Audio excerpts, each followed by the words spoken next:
Students இந்த வீடியோவில் என்ன பார்க்க போகிறோம் ஆப்ரேஷன் ரிசர்ச்சில் ஸ்லாக் வேரியபிள் அண்ட் சர்ப்ளஸ் வேரியபிளோட டெஃபினேஷன் பார்க்க போகிறோம்ப்பா. ஃபர்ஸ்ட் ஸ்லாக் வேரியபிள்னா என்னன்னு பார்க்கலாம். If the constraints of a general LPP, இது தான்ப்பா ஜெண்டர் ஃபார்முலேஷன் ஆஃப் எல்பிபி. இதில் மேக்ஸிமம் இசட் ஆர் மினிமம் இசட்னு கொடுத்துருக்காங்க பாருங்கள். மேக்ஸிமம் இசட்டாகவும் இருக்கலாம், மினிமம் இசட்டாகவும் இருக்கலாம். அது வந்துட்டு என்னென்னா ஆப்ஜெக்டிவ் ஃபங்க்ஷன்ப்பா. இந்த எஸ்டின்னு சொல்லிட்டு கொடுத்துருக்காங்க பாருங்கள். இதுதான் சப்ஜெக்ட் டு த கன்ஸ்ட்ரெயின். இந்த கன்ஸ்ட்ரெயின் வந்துட்டு லெஸ் தென் ஆர் ஈக்குவல்ட்டாக இருக்கலாம், கிரேட்டர் தென் ஆர் ஈக்குவல்ட்டாக இருக்கலாம், அதர்வைஸ் ஈக்குவல் டு டைப்பில் இருக்கலாம்ப்பா. லாஸ்ட்டாக கொடுத்துருக்காங்க பாருங்கள் XJ greater than or equal to 0 சொல்லிட்டு இது வந்து நான் நெகட்டிவ் ரெஸ்ட்ரிக்ஷன். இதில் உள்ள எல்லா வேரியபிளுமே அதாவது x1 x2 x3 எத்தனை வேரியபிள் இருக்கோ இது எல்லாமே greater than or equal to 0 கொடுத்துருப்பாங்க. இது நான் நெகட்டிவ் ரெஸ்ட்ரிக்ஷன்ப்பா. இப்போ இந்த கன்ஸ்ட்ரெயின் இருக்குல்லப்பா, இந்த constraint less than or equal இருக்குன்னு வச்சுக்கோங்க. இந்த கன்ஸ்ட்ரெயினை தான்ப்பா நான் அப்படி ஷார்ட் ஃபார்மில் எழுதியிருக்கேன். ஓகே, அவங்களுக்கு புரியும்னு நினைக்கிறேன். Summation j is equal to 1 to n aij xj, அதாவது இந்த ஜேக்கு பதிலாக 1 2 3 அதே போல் ஐக்கு பதிலாக 1 2 3ன்னு கொடுத்தோன்னா ஆட்டோமேட்டிக்காக இந்த ஃபார்மெட்டில் நமக்கு கிடச்சிரும்ப்பா.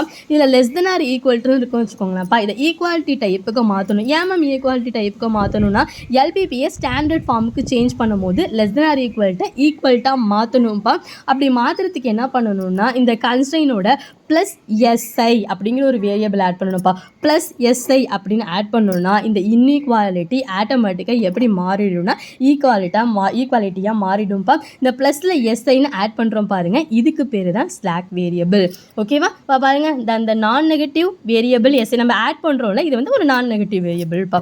நான் negative variable SI which are introduced to convert the inequality, இந்த இன்இக்வாலிட்டியை டு தி ஈக்குவாலிட்டிஸ், இந்த இன்இக்வாலிட்டியை ஈக்குவாலிட்டியாக மாற்றணும். ஓகேவா? அப்போ உங்களுக்கு புரிஞ்சிருக்குன்னு நினைக்கிறேன். இதோட ப்ளஸ் எஸ்ஐயும் ஒரு வேரியபிள் ஆட் பண்ணணும்ப்பா.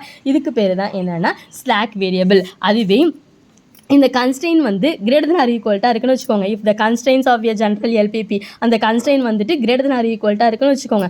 அதை ஈக்குவல்ட்டாக மாற்றுறதுக்கு நம்ம என்ன பண்ணுவோம்னா மைனஸில் எஸ்ஐ அப்படின்னு சேர்ப்போம்ப்பா. இதுதான் என்ன அப்படின்னா சர்ப்ளஸ் வேரியபிள். ஓகேவா? ஆனால் இதுவுமே நான் நெகட்டிவ் வேரியபிள் தான். ஆனால் நம்ம எப்படி ஆட் பண்ணுவோம்னா மைனஸில் ஆட் பண்ணுவோம். இந்த பாருங்கள், இந்த நான் negative variable SI which are introduced to convert the inequality, அதாவது greater than or equal toங்கிறத ஈக்குவல்ட்டாக மாற்றுறதுக்கு நம்ம ஒரு வேரியபிள் சேர்க்குறோம்ல, அதுதான் என்ன அப்படின்னா சர்ப்ளஸ் வேரியபிள். ஓகேவா? இப்போ உங்களுக்கு புரியும்னு நினைக்கிறேன். ஸ்லாக் வேரியபிள் அப்படின்னா நம்ம என்ன சேர்ப்போம், லெஸ் தென் ஆர் ஈக்குவல்ட்டாக இருந்துச்சுன்னா ப்ளஸில் எஸ்ஐன்னு சேர்ப்போம், அதுக்கு பேர் slack variable. Greater than or equal to அப்படின்னு இருந்துச்சுன்னா மைனஸில் சேர்ப்போம் எஸ்ஐன்னு, அதுக்கு பேர் சர்ப்ளஸ் வேரியபிள்.